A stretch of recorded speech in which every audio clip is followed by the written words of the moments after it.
How's it going, Yankee fans? My name is Alex, my co-host here, Ryan Garcia, and today we want to discuss some injury updates. Guys like Matt Carpenter, Andrew Benintendi, Clay Holmes, Wandy Peralta.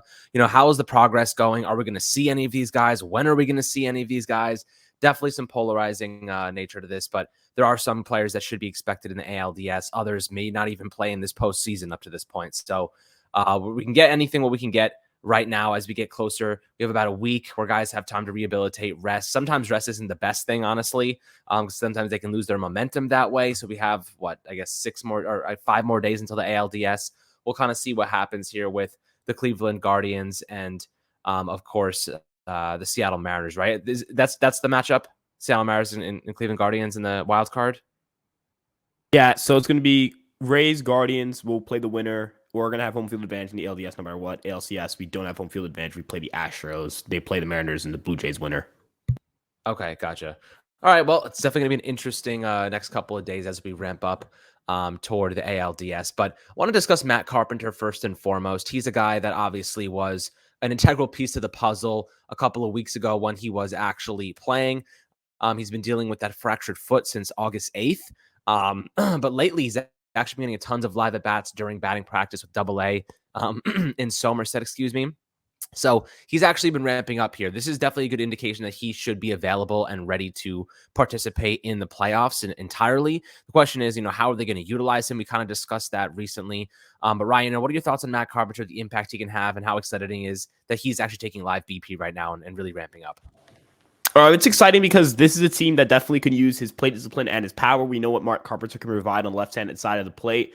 Again, this is a guy who is a pulled fly ball master, right? This guy has mastered the art of pulling fly balls, and that is extremely important. We've seen it with guys like Oswaldo Cabrera, who don't necessarily have, jaw-dropping power, but they go out there when they pull the ball in the air, it leads to good results because if you pull a ball, you're gonna get more out of it than if you hit it the other way in the air. That doesn't mean never go the other way. If it's a ground ball, you want it going the other way. That'll typically be a shift beater or have better, OPS numbers than a pulled ground ball. But when you're talking about having a ball hit in the air, pulled fly balls will always beat opposite field fly balls. Especially for lefties, especially at Yankee Stadium. A lot of right fields play pretty beneficially to that, type of swing. Carpenter's done well in big type situations. He's the type of guy you want up to get multiple at-bats. You want him to be able to come in big situations. Whether he can start or not is a different topic. I think, ultimately he's going to be on the bench if he does come back. Whether people agree with it or not, it's just how it's going to be. You're not going to take Stanton out the lineup, especially with the way he was hitting, at the end there in October. You can't pull him from the lineup and put Carpenter in there. You know what Stanton's done for you before in the postseason. You have to keep him in there. If Carpenter pinch hits for a couple of guys, that would be a good situation for him. He's going to give you a good at bat. He's going to run into one. And you know what? It could be in the biggest spot of a game where he comes up, you pinch hit him, and you bring him in for a guy, one of your catchers or Isaiah Kiner-Falefa or maybe, a DJ LeMahieu, whoever it may be, and he comes up with a big home run, and that's the difference between the Yankees winning and losing a playoff series. And ultimately, that's why you have a guy like Matt Carpenter. That's why you bring him on your roster. That's what you envisioned with him when he first got here, that he could be a guy who can play a role for this team offensively in those type of situations, especially the highest leverage situations of a postseason game. Yeah, it's going to be those situational matchups that Matt Carpenter really makes an impact, against a right-handed pitcher. Like you said, Stanton had 3 consecutive homers to end October and his regular season. So it looks like he's ramping up as well. You're not going to take Stanton out of the lineup for Matt Carpenter. That's just unfortunately the reality of the situation. And you can't really get much defensively out of him. So it's nice to have him in case Stanton does struggle, in case there is a matchup that the Yankees really like. He can provide value, and he could come up with a big moment at any point in time. It's just a matter of waiting for it and seeing if, the stars align at the right moment. But he is getting healthier, which is definitely a positive sign for this Yankee team. The next guy I want to discuss is Andrew Benintendi. He's hitting off a tee right now. It doesn't seem like he's, ready to ramp up against live pitching anytime soon. He broke the hamate bone in his wrist, so that's definitely more of a serious injury. I don't think that he's going to play in the ALDS. They're saying he might not even play in the ALCS. And if the Yankees get past the ALDS and the ALCS, I'm not even playing Benintendi in the World Series. I'm not even thinking about playing him in a big series if he has missed most of the postseason already, because that means the guys who are currently playing are performing well. That means Oswaldo Cabrera is looking good. That means Harrison Bader is looking good. You don't need Benintendi at that point in time. He is not going to be someone that you need to rely on. Obviously, we were hoping you would get a lot more value out of him, but at this point in time, it seems like he's just going to be missing the rest of the season. The last game he'll play as a Yankee was on September 2nd against the Tampa Bay Rays. So it's not like you're seeing a lot of Benintendi. He didn't really make much of an impact here with the Yankees. We hoped he would do more. But I really like what Oswaldo Cabrera has been doing. His offensive attributes have been a lot better. Defensively, his 9 defensive runs saved above average in the outfield. There's no reason for Andrew Benintendi to come in here and play if he comes back in the late ALCS or the World Series if we make it that far. What's your thought on Andrew Benintendi and kind of, his ramp up and your expectations if he does even make a return late in the postseason? Well, the willingness to bring him back will be based on how the guys perform. You could make an ALCS or a World Series, hypothetically, with one of your guys struggling in the lineup that Benintendi could fill in for. I'm not saying that's pretty possible. You could see like Cabrera maybe struggles in the postseason and Benintendi's back and you're in a World Series situation and you're like, okay, let's at least give it a shot. Let's see what we can get here. It's all hands on deck at that point. There is a comparison actually for a left-handed hitter who comes in, who missed actually the entire regular season and only came back for the World Series. And that's Kyle Schwarber with the Chicago Cubs. I don't know if you remember that, but he missed, I think, most of the season. I think he was injured really early in the season. He missed the NLDS, he missed the NLCS, and he comes back for the World Series. He plays 5 games in that World Series. He hits 412, 500 on base, 471 slugging. He was more of a, an OBP type of guy. The power wasn't really all the way back, but he played a decent part in them winning that World Series. Am I saying that Benintendi, because Kyle Schwarber in 2016 came back and hit well, Benintendi's going to hit well? No. But what I am saying is there is at least a precedent with teams at least doing it and it succeeding for them in the World Series. And it comes down to, again, what's the Yankees lineup looking like?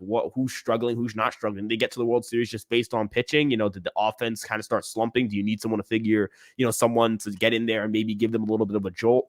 You mentioned it. It's not going to be. It's going to be tough to ask a guy to get at bats, in October and say, hey, go figure it out against, Max Scherzer or, Clayton Kershaw.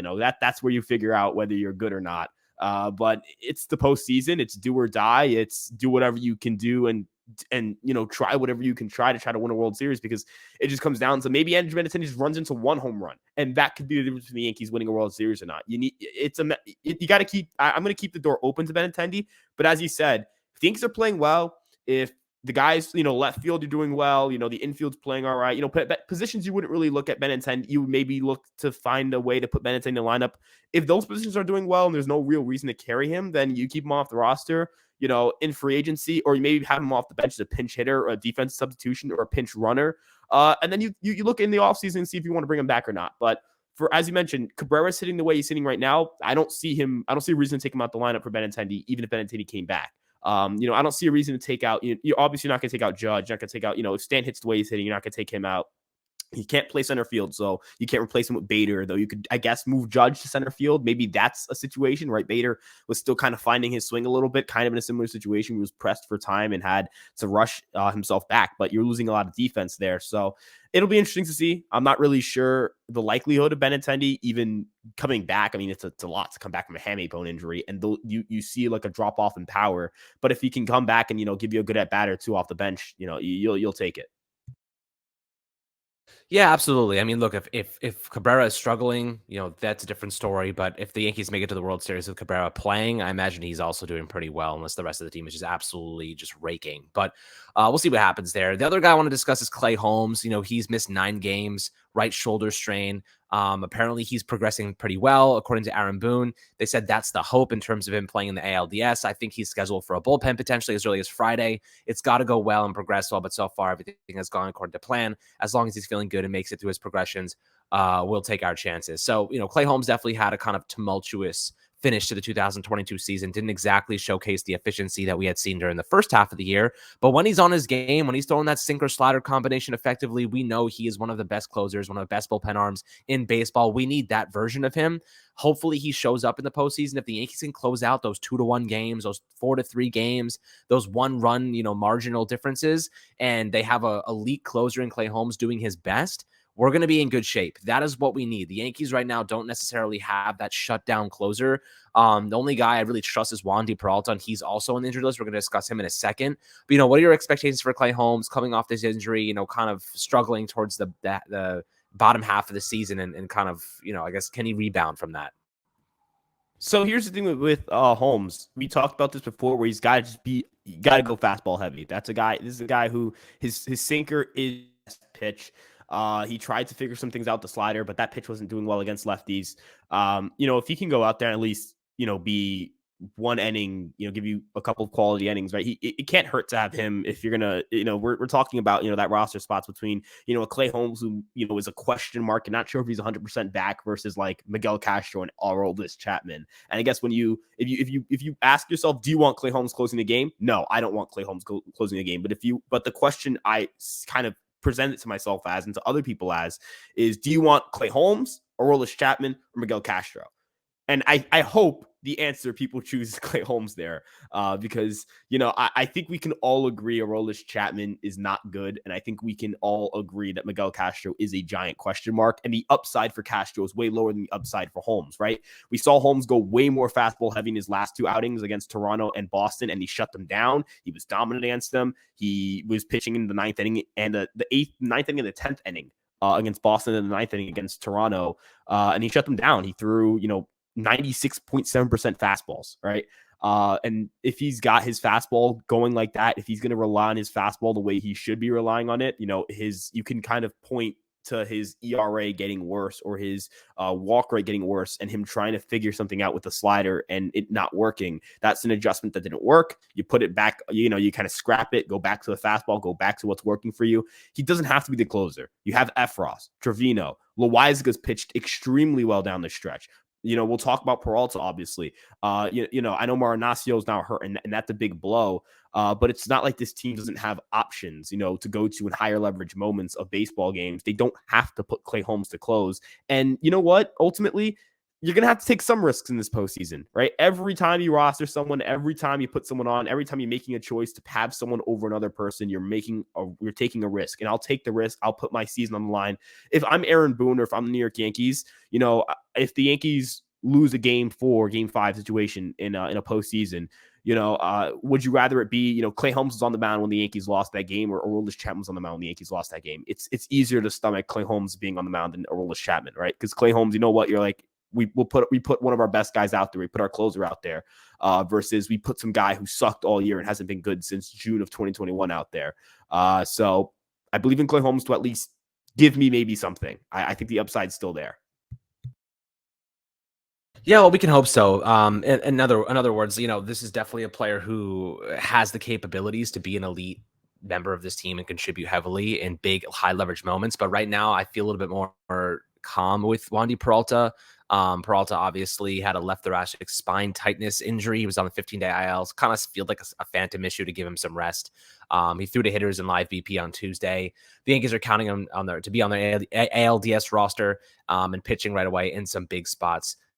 Boone said, "We knew he'd be ready. I'm not worried about him. He hasn't been down too long." So that's definitely a good sign. The injury isn't anything too serious. The Yankees feel pretty confident that he will make contributions immediately. Obviously, one of your better lefty bullpen arms, if not the only one that will be on the ALDS roster. We'll see if Chapman makes it, but I have to say, Wandy, would you prefer right now, if you had to choose, you're in a big moment, you're up by 1 run, you're about to close a game. Are you going Wandy or are you going Clay Holmes?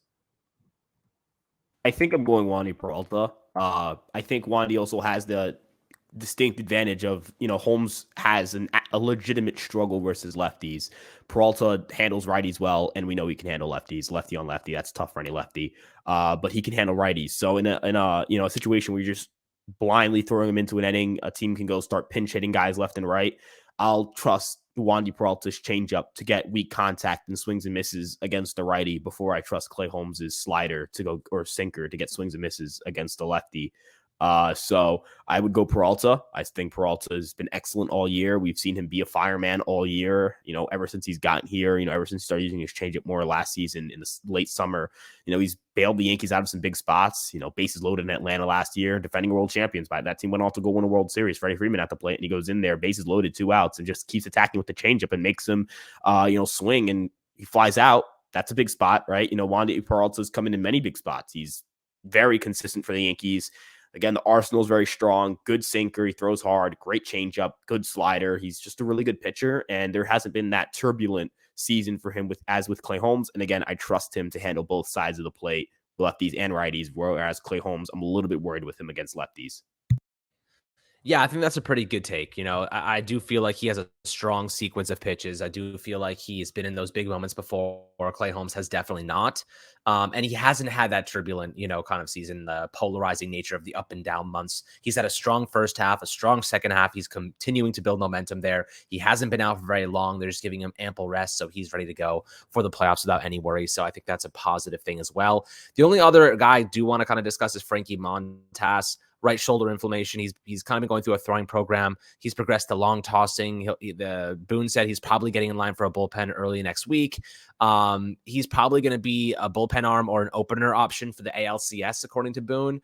I don't like, they've used openers in the past. I don't necessarily know if I like that idea unless they kind of feel as though they need to give some of these guys a rest, after pitching a couple days on short notice, just Severino, if it's, Garrett Cole, if it's Nestor Cortez, if it's Jameson Taillon, if he gets involved. I don't really want Taillon to be involved, but it's possible he does. Make an impact in some way. I do in Herman as well. Kind of got beat up against Texas yesterday in the last game of the season. But, Frankie Montas, I do think has the capabilities to make an impact as a bullpen relief pitcher. I think that utilizing him in that way would probably be best because especially if the Yankees have a tough start from any of their guys, he can pick up the middle innings pretty conveniently. Like he can come in and pitch 3-4 innings for you and get your bullpen into a spot where they can carry the load the rest of the way. I think having him as an option in that scenario specifically is definitely a benefit. What are your thoughts on Montas, his return eventually, probably during the ALCS? How do you think the best way to use him would be? So it's not a coincidence that Montas, pitches poorly after a shoulder injury. You see more fastballs, less breaking balls. It's not a good thing for guys who don't have Garrett Cole-like fastballs, where you're like, that pitch is an elite pitch. That pitch is a top, 3 or 4 fastball in the sport. That's not a good thing for a pitcher, right? So I think you can confidently track that to, hey, this is a guy who's pitching injured, right? The split finger usage stayed around the same, but the four-seam fastball goes up from 22.9% July to 36% to September, right? The cutter usage dropped from 10.8% to 2.2%. I mean, no, there's no way that this is a guy who was fully healthy with the Yankees. And that's not to excuse acquiring him and acquiring an injured pitcher, right? That's not good. But with that being said, the openers is kind of a controversial strategy because of the fact that we remember the last time we used openers, the J.A. Happ game, and then the Chad Green game where he opens again, he gets destroyed in the first inning. Yuli Gurriel hits a nuke off him, and that puts the Yankees behind the 8 ball. Ultimately, is probably the reason why they got sent home. But there are a lot of teams who use openers in the postseason. The Dodgers have used an opener. The Braves use an opener. These are two teams that won the World Series in those respective seasons. The Nationals put Corbin in the bullpen for a little bit, tried to get, kind of figure out the rotation, even though they had 3 very good arms in Scherzer, Strasburg, and Corbin. One of them went to the bullpen, right? They started Anibal Sanchez in one of those games, sometimes in October. I know it's the traditional format is you go in there with a big 3 or 4 with your rotation. But that's not really the best way to prevent runs when you consider, hey, I have a 4-starter, but is my 4-starter really like a guy I want going 5 or 6 innings against the Houston Astros, right? Do I really want the Yankees to have like Taillon on the mound just to say, oh, we have a starter instead of an opener? No, I think this pitching staff is deeper than those 2019 and 2020 squads. I mean, J.A. Happ freaking made the roster in both those seasons. That tells you enough about those pitching staffs. This team has multiple guys they can go to fill in innings. They have a lot of high quality options. I mean, we're talking about guys like Clay Holmes as maybe they're back of the end guy. Clay Holmes would be pitching the 8th inning for a lot of playoff teams, right? A lot of playoff teams, even in spite of his struggles, right? We're talking about, can Wandy Peralta maybe close? Or maybe it's someone else. Wandy Peralta would close for a lot of these teams, right? Clark Schmidt would probably get a start for one of these teams. Taillon would at least be in the conversation. These are, Montas would definitely be 100% a lock to pitch on every single postseason roster, with the exception of maybe the Dodgers and the Astros. But the point more so is this team is a deep pitching staff. They can go with an opener with Montas for 1 to 2 to maybe even 3 innings. Let's just say first time through the order, and then throw it to the bullpen. The whole point of having a good bullpen, the whole point of, being a very good pitching staff and going out and getting a guy like Matt Blake and for your major league team, and then Sam Bryan for the organization, right? You do these things, you make these hires, you get guys who are very, numbers based and analytics based so that they can go on and transform your pitching staff, not so that you can be pigeonholed into having to have a full-time starter for game 4. This is why the Yankees have a strong bullpen. This is why the Yankees prioritize pitching development for situations like this, so that we know what we can do. We can go out and have, 4 guys pitch in a 9-inning game in the playoffs, right? Or 5 guys, however it may take to win that game. The Yankees are going to go all hands on deck. Aaron Boone will use his entire pitching staff if need be in one game if it means winning that game, right? This is do or die. All these guys know this. Everyone on the pitching staff know this. This is why these guys, Severino wasn't allowed to finish his no-hitter. That's because they're not going to let him die on the mound in a meaningless October game.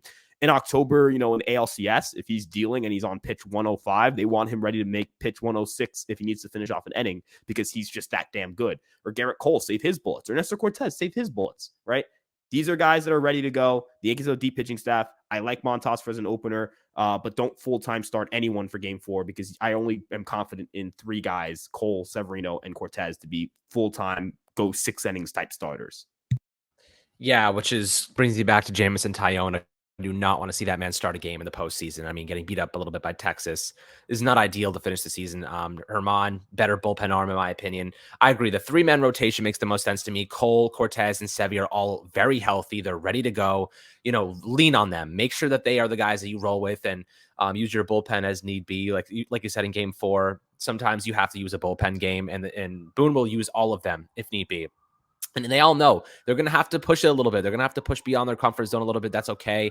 But guys, that wraps up our episode talking about some injuries. I'd love to hear perspectives and thoughts below in the YouTube comments. Anybody you think that could make a significant impact upon their return? Anybody you think that might not? Always happy to see your thoughts and converse in the comments section. As always, make sure to like and subscribe. I'll catch you guys on the next Fireside Yankees episode.